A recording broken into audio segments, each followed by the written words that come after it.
Praise the lord everyone. प्रभु यीशु मसीह के मधुर नाम में शांति आप सबको हमेशा मिलती रहे। मेरे प्रियो, परमेश्वर ने हमें ये जीवन दान के रूप में दिया है, उपहार के रूप में दिया है। उत्पत्ति उसका पहला अध्याय और उसकी 27वीं आयत बताती है कि परमेश्वर ने मनुष्य को अपनी समानता में रचा।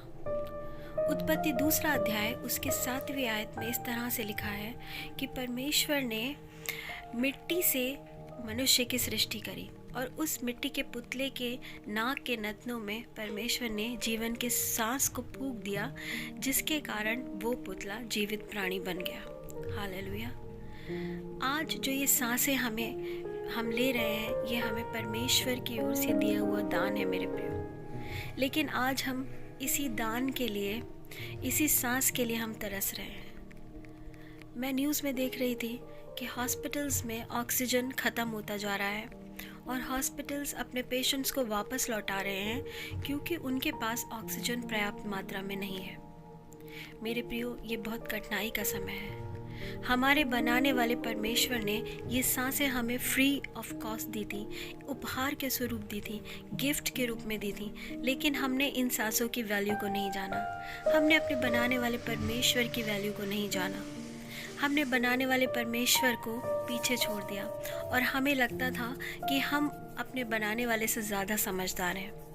हमने उसे एक दूर की वस्तु समझा और हमने कहा, हम तुझसे ज़्यादा जानते हैं परमेश्वर, हमें तेरी कोई ज़रूरत नहीं है।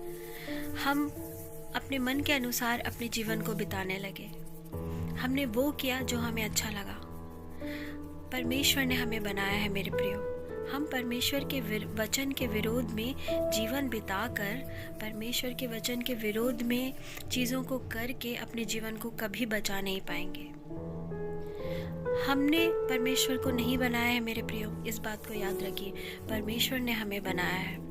अगर हम उसके अगेंस्ट जाने की कोशिश करेंगे और उन चीज़ों को करने की कोशिश करेंगे जो कि परमेश्वर की दृष्टि में ठीक नहीं है, तो हमेशा उसका खामियाजा मनुष्य जाति को हमको भुगतना पड़ेगा। आज जो संसार में स्थिति व्याप्त है, वो केवल और केवल मनुष्य का परमेश्वर की ओर से मुंह मोड़ने के कारण ये दिन आज हम सबको देखना पड़ रहा है।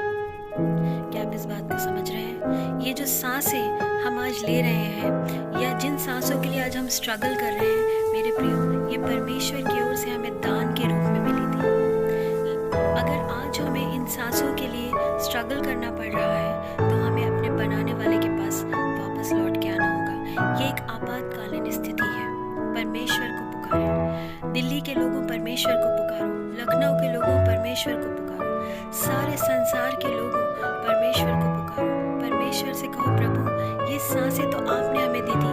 हो सकता है कि ऑक्सीजन सिलेंडर्स हमें ना बचा पाए, हो सकता है ऑक्सीजन भरपूर मात्रा में सिलेंडर होने के बावजूद भी हम आज अपनी जान को ना बचा पाए।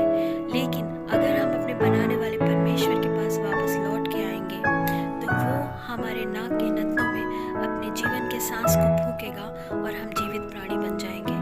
क्या आप इस बात पर विश्वास करते हैं? यदि इस मैसेज ने आपको छुआ है, तो इस मैसेज को ज़्यादा से ज़्यादा लोगों के साथ साझा कीजिए। इस मैसेज को ज़्यादा से ज़्यादा लोगों के साथ शेयर कीजिए, ताकि परमेश्वर की चंगाई ज़्यादा से ज़्यादा लोगों के जीवन में आने पाए।